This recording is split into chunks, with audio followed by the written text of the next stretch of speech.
Okay, hello everyone. I hope you've been enjoying Crystal of Atlan as much as I have been enjoying it. However, there are some glaring differences that I've seen between the CN version and the global version.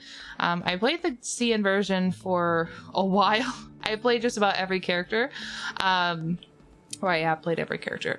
But playing it on the global version, there's some glaring issues that I see that kind of make me a little uncomfortable, and I feel like would make any free-to-play player also uncomfortable. So starting off, we got this gacha system. Now, gacha system, fine, you can earn pulls, that's cool, and it's cosmetics. And usually cosmetics, you can look the other way and say, you know, I don't really want it, or, you know, I do kind of want it. But the thing is about this gacha system is that specifically, let's start here. So the title itself, when you equip it, gives you stats when you use it. So that in itself is already a pay-to-win feature. Because I should also tell you that when you get a title on your character, on one character on your account on that server, it is now linked to that character. So you can share it, but once you equip it, you can no longer unequip it and share it, which is my understanding. And at the very least, I can tell you that for sure, because when you look at this, for example, I pulled this item that also gives you stats. And yeah, so cannot be placed in account storage after equipping. So that's really bad in of itself. And I believe Blessing of the Sky may also be the same. Yeah, there it goes. Cannot be shared after equipping. So essentially you pull the characters, or you pull the costume, excuse me. It gives you stats, which is great, right? And even has 2-piece, 3-piece, and 5-piece effects as well, which is awesome. But it's behind a paywall. And also, once you equip it to a character, you can no longer equip it to any character. And that is for every single outfit in here. And all these outfits here are behind a paywall because you can't get them without pulling on the banner. This whole set, Throne of Eclipse, which looks like this, very pretty, also behind a paywall. So you get extra stats and things that are set behind a paywall, cannot be shared through characters on your account whatsoever, even if you spent the money to get them. Once you equip it, that's it. Nothing else. So that in itself is really predatory, in my opinion. Like, superbly predatory. Another thing is, I spent the $5 because I was curious about that. I wanted to test that for myself, which is why I have the item that you can get when you get a 10 pull. So, but I did spend money, and on the account I spent money on, I got this first top-up bonus. But if you notice, on this account, it's all locked. So that doesn't carry over either, which means that you have to do the first top-up on every single account to get this bonus. Yes, it can be any amount, but you still have to do it on every single account to get this bonus, which does feel a bit scummy. Now on CN, there's actually an event that when you hit level 30, you get a free little creature, a little character. It's actually a selection box between this one, and there are 2 others that you can get. So you can select any of those for free at level 30. We don't have that on global.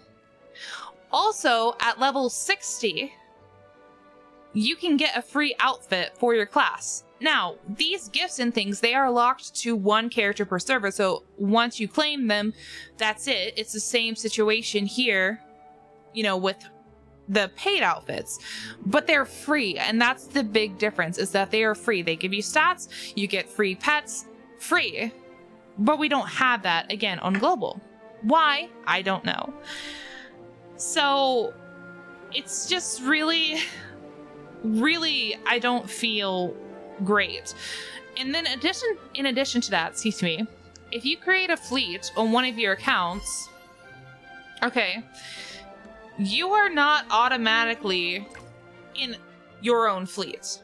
I created a fleet on my other account, and here it's having me either create a fleet or join a fleet. So I would have to join my fleet again by taking up another slot on my own fleet for my own character that's on my own account to be in my fleet. So that's also not really great.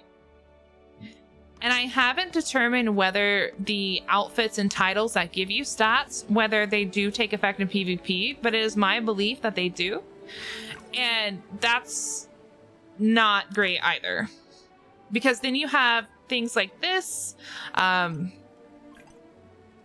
challenges and stuff that actually have a leaderboard, which means that basically the team with the more paid for gear basically has the higher stats, which means they have the higher chance of winning or getting top in that, which makes it very predatory and very anti-free-to-play. Now, if you're perfectly fine with, okay, I'm just going to play one class, period, forever, and I'm fine with not spending money, I'll just earn my pulls, get the outfit, and spend on that, that's great. And if that is what will make you happy until the end of time, that's fine.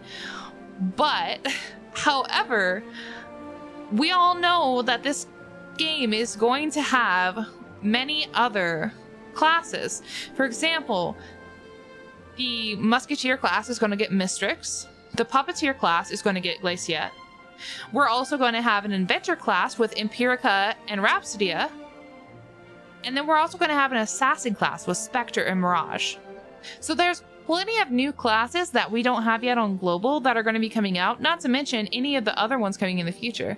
So for you to sit and say that I'm only going to play one class forever, that's great and awesome. But the likelihood of that sticking when new classes are coming out and they do new stuff and you really want to play them is probably low, if we're being honest with ourselves. And I will say straight up, because I've already made a few different classes, as I'll show you in a moment, as you can see.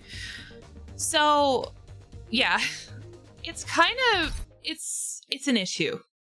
I hope they fix this because it's very, very predatory. Now, the gacha system itself doesn't seem too bad. There is a 60 pity, but it's just everything that comes along with it and all the strings attached to it and all the benefits of having an outfit that sets you above other players in PvP and then PvE experiences when you're having like your guild wars, or there's an event coming up actually that I can show you, I believe.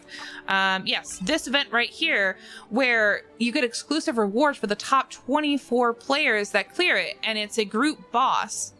So the group that has the most high level gear to clear this the fastest is going to be able to get those rewards, which again puts it at a very high pay to win entry. And it's not really great. So keep all of this in mind. And my advice to you is, of course, play how you want to play. However you want to enjoy the game, enjoy it and make sure it's fun for you. But do keep in mind that there are some predatory practices in the game that aren't great. Now, if you know for sure that the gear and the titles make no effect in these PvE and PvP compositions, let me know. Because I'd absolutely love to be proven wrong on that, because that would make me feel 1,000 times better about how the system is.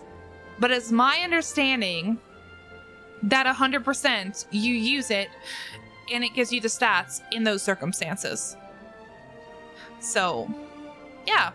Other than that, there are positives about Crystal of Atlan. And setting that aside, it is a very fun game, and I hope you all enjoy it and you all play it. But please keep that in mind. I have just found this today. We've done a little bit of testing, a little bit of investigating, and that is what we've come up with. And I don't like it. And I've played Lost Ark for a long time.